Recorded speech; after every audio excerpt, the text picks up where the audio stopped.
Hi అండి. Welcome to home entertainments for health. నేను మీ సత్య. ఈ వీడియోలో చాలా టేస్ట్గా ఉండేటటువంటి హెల్త్కి చాలా బెనిఫిట్స్ చేకూర్చేటటువంటి రాగి పిండితో బొబ్బట్లు చాలా మృదువుగా చాలా సాఫ్ట్గా ఇలా నోట్లో వేసుకుంటే అలా వెన్నపోసలా కరిగిపోయేటటువంటి బొబ్బట్టు రాగి పిండితో కూడా పాసిబులే అని ఈ వీడియోలో అయితే మీకు చూపించబోతున్నానండి. చాలా టేస్ట్గా ఉంటుంది. సో వీడియోలోకి వెళ్ళే ముందు అసలు ఫస్ట్ బేస్ కోసం అని చెప్పేసి మనం ఏదైతే రాగి పిండి చోడిపిండి అంటాం కదా, అంటే జనరల్గా ఈరోజు రేపట్లో ప్రతి ఒక్కరూ జావ కోసం యూస్ చేసేటటువంటి పిండిని మంచి ఫ్లేవర్ వచ్చే వరకు వేయించుకోండి. వేయించేటప్పుడు నెయ్యిని యూజ్ చేయకూడదు, అలాగే నూనెను యూజ్ చేయకూడదు. ఈ రకంగా అడుగు దలసరిగా ఉండే బాండీలో ఒక 6 minutes గ్యాస్ని లో ఫ్లేమ్లో పెట్టుకుని ఫ్రై చేసుకోవాలి. సో అలా ఫ్రై చేసుకున్న పిండిని వేడి మీద ఉండగానే వేడి కాస్త గోరువెచ్చగా కాకుండా కాస్త చెయ్యి కాలేలాగా హాట్ వాటర్ పెట్టుకుని కలుపుకోవాలి. ఇలా వేడి వేడి పిండిలో హాట్ వాటర్ వేసి మనం కలుపుతూ ఉంటే ఆటోమేటిక్గా రాగి పిండి అనేది కంప్లీట్గా నాని కుక్ అయిపోతుందండి. మనం ఆల్రెడీ 6 minutes రోస్ట్ చేసాము. సో మంచి ఫ్లేవర్ వస్తుంది. అలాగే వేడి వేడి పిండిలో వేడి వేడి నీళ్ళు, అంటే మన చెయ్యి ఎంత వేడిని ఓర్చగలుగుతుందో అంత వేడి వేడి వాటర్ వేసి ఒక సాఫ్ట్ డౌలాగా అయితే ప్రిపేర్ చేసుకోవాలండి. ఇక్కడ మనం ఈ బొబ్బట్లు ప్రిపేర్ చేసుకోవడానికి రాగి పిండిని ఎంత సాఫ్ట్గా పిండిని ప్రిపేర్ చేసుకుంటే బొబ్బట్టు అంత సాఫ్ట్గా ఉంటుంది. సో ఒక పించ్ సాల్ట్ యాడ్ చేసుకోండి. మరీ సాల్ట్ టేస్ట్ తెలియకూడదు, ఏదో వేసేయమన్న పేరుకి సాల్ట్ని యాడ్ చేసుకుని ఇలా సాఫ్ట్ డౌలాగా ప్రిపేర్ చేసుకోండి. ఇక్కడ రాగి పిండి అనేది మనకి గట్టిగా ఉంటే బొబ్బట్లు ఎలా వస్తుంది, సాఫ్ట్గా ఉంటే ఎలా వస్తుంది అనేది నేను రెండు కూడా చూపిస్తాను. వీడియోని ఎక్కడ స్కిప్ చేయకుండా చివరి వరకు చూడండి, చాలా యూస్ఫుల్గా ఉంటుంది. సో ఇది శనగపప్పు పూర్ణం అండి. మనం ఎప్పుడూ లాగే శనగపప్పుని మెత్తగా ఉడికించేసుకుని వాటర్ మొత్తం తీసేసి ఏదైతే తురుముకున్న బెల్లం ఉందో ఆ బెల్లం వేసుకుని గ్యాస్ని లో ఫ్లేమ్లో పెడితే బాగా శనగపప్పు పాకం బెల్లం పాకంతో ఉడికి గ్యాస్ ఆఫ్ చేసేసిన ఒక 2 hours తర్వాత ఈ రకంగా గట్టి పడుతుందండి శనగపప్పు పూర్ణం. ఇది చాలా మందికి తెలుసు. ఒకవేళ ఎవరికైనా ఈ శనగపప్పు పూర్ణం ప్రిపేర్ చేయడం రావట్లేదంటే నాకు మెసేజ్ పెట్టండి. దీని మీద కూడా నేను ఒక వీడియో ఎలా ప్రిపేర్ చేసుకోవాలో హెల్తీగా చేస్తాను. లేదంటే నేను ఆల్రెడీ బూర్లు వేసేటప్పుడు కానీ చేసినటువంటి వీడియో ఛానల్లో ఉంది, ఒకసారి చూడండి. సో ఈ మీడియం సైజులో శనగపప్పు ఉండలు అయితే చేసుకుని పక్కన పెట్టేసుకోండి. ఇది నేను వేసింది తడి క్లాత్ అండి. ఈ రకంగా తడి క్లాత్ వేసుకుని పక్కన పెట్టుకుంటే ఈ యొక్క ముద్ద అనేది సాఫ్ట్గా ఉంటుంది. సో 1 hour తర్వాత చూస్తే కొంచెం గట్టిపడింది. నేను ఏదైతే కలుపుకున్నానో దానికన్నా కొంచెం గట్టిపడిందండి. జనరల్గా మనలో హౌస్ వైఫ్ చాలామంది బొబ్బట్ కంటే ఈ రకంగా ప్రిపేర్ చేసుకుంటాం. కానీ ఇంత గట్టిగా రాగి ముద్ద అనేది ఉంటే కనుక మనకి బొబ్బట్టు మనం చెప్పిన టెక్స్చర్ రాదు, అలాగే మనం అనుకున్నట్టుగా కూడా రాదు. ఒక్కసారి మీరు ఒక్కసారి క్లియర్గా చూడండి. మనం బొబ్బట్టుని ఒత్తేటప్పుడు ఎడ్జెస్ అనేది పగలకూడదు. చూడండి, పిండి గట్టిగా ఉండడం వలన తక్కువ సేపు నానడం వలన బొబ్బట్టు ఒత్తుతుంటే ఎడ్జెస్ ఎలా పగిలిపోతున్నాయో ఇలా అస్సలు పగలకూడదండి. ఇలా పగలకుండా ఉండాలి అంటే పిండి 3 hours నానాలి. ఇంకా సాఫ్ట్గా వాటర్ వేసుకుని ఇంకా సాఫ్ట్గా కలపాలి.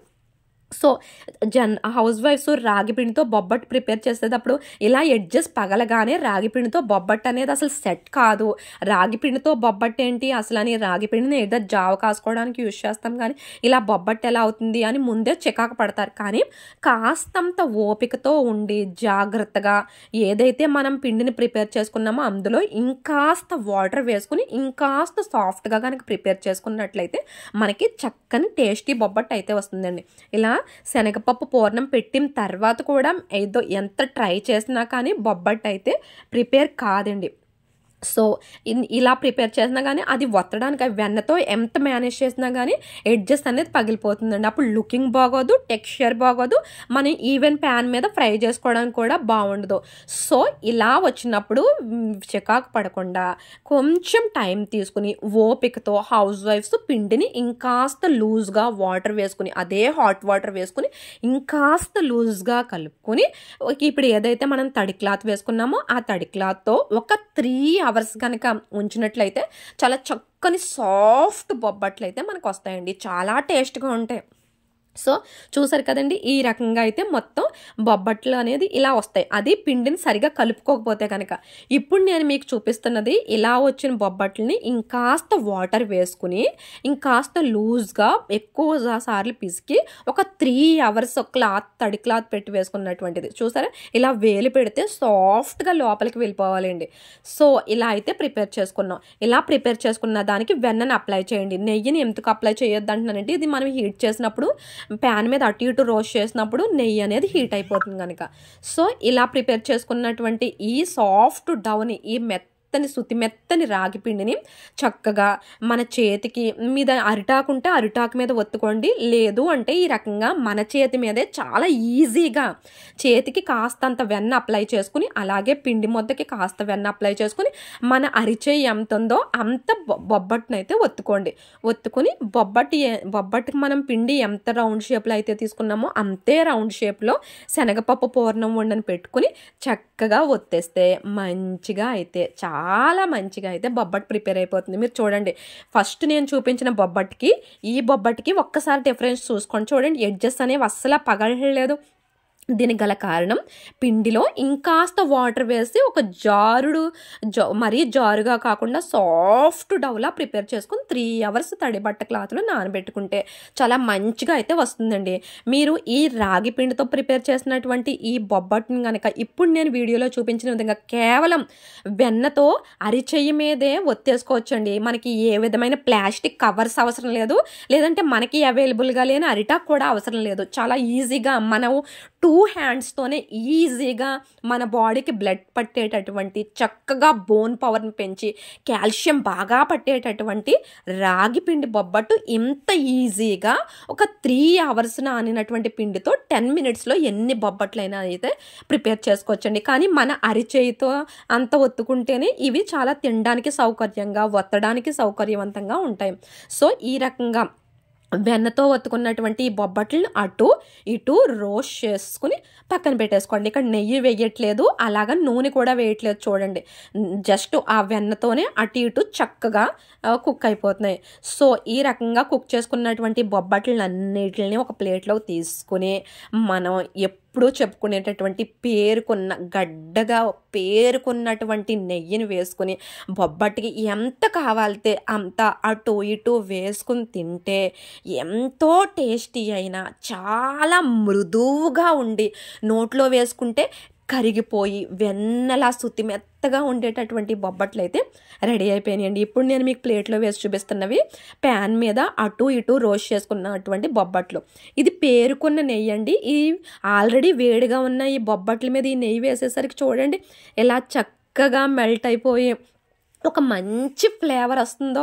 ఒక్కసారి ఈ రాగి పిండితో ప్రిపేర్ చేసిన బొబ్బట్టు కనుక మీరు ఇంట్లో కనుక ప్రిపేర్ చేసుకుని తిన్నారంటే చిన్న పిల్లలు ఈవెన్ మైదాతో ప్రిపేర్ చేసిన బొబ్బట్టు టేస్ట్కి అలవాటు పడ్డ ప్రతి ఒక్కరూ కూడా ఈ రాగి పిండితో చేసిన ఈ బొబ్బట్టు కనుక తిన్నట్లయితే సేమ్ అదే టేస్ట్, అదే ఫ్లేవర్, అదే టెక్స్చర్, కలర్ ఒకటే చేంజ్ అవుతుందండి. చాలా చాలా బాగుంటాయండి.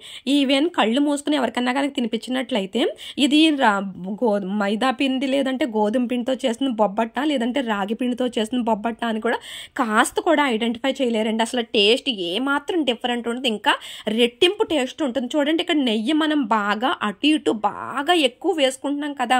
So same as these bobbattu టేస్ట్లోనే ఉంటుంది, కానీ హెల్దీ బొబ్బట్టు. మైదాతో చేసిన బొబ్బట్లు తినడం వల్ల అది మన పేగుల్లోని మోషన్కి సంబంధించిన అన్నిటిని కూడా బంద్ చేసేస్తుంది. కానీ ఇలా రాగి పిండితో ప్రిపేర్ చేసుకున్నటువంటి బొబ్బట్లు తింటే చక్కగా బాడీకి కాల్షియం వెళ్తుంది. పైన కాస్తంత నెయ్యి వేస్తున్నానండి, అలా మెల్ట్ అయ్యి కిందకి దిగుతుందని. ఇవి ఒక 1 week పాటు పాడవకుండా ఒక మంచి టేస్ట్తో ఉంటాయండి. సో ఈ వీడియో కనుక మన హౌస్ వైఫ్స్కి కాస్త అయినా యూస్ఫుల్ అనిపిస్తే, పిల్లలకి కానీ పెద్దవాళ్ళకి కానీ ఇది యూస్ఫుల్ అని అనిపిస్తే కనుక ఈ రాగి పిండి బొబ్బట్ని లైక్ చేసుకుని మీ ఇంటిల్లిపాది కూడా ప్రిపేర్ చేసుకుని హెల్త్ని ఎంజాయ్ చేయండి. మన ఈ హోమ్ ఎంటర్టైన్మెంట్ ఫర్ హెల్త్ ఛానల్ని సబ్స్క్రైబ్ చేసుకోండి.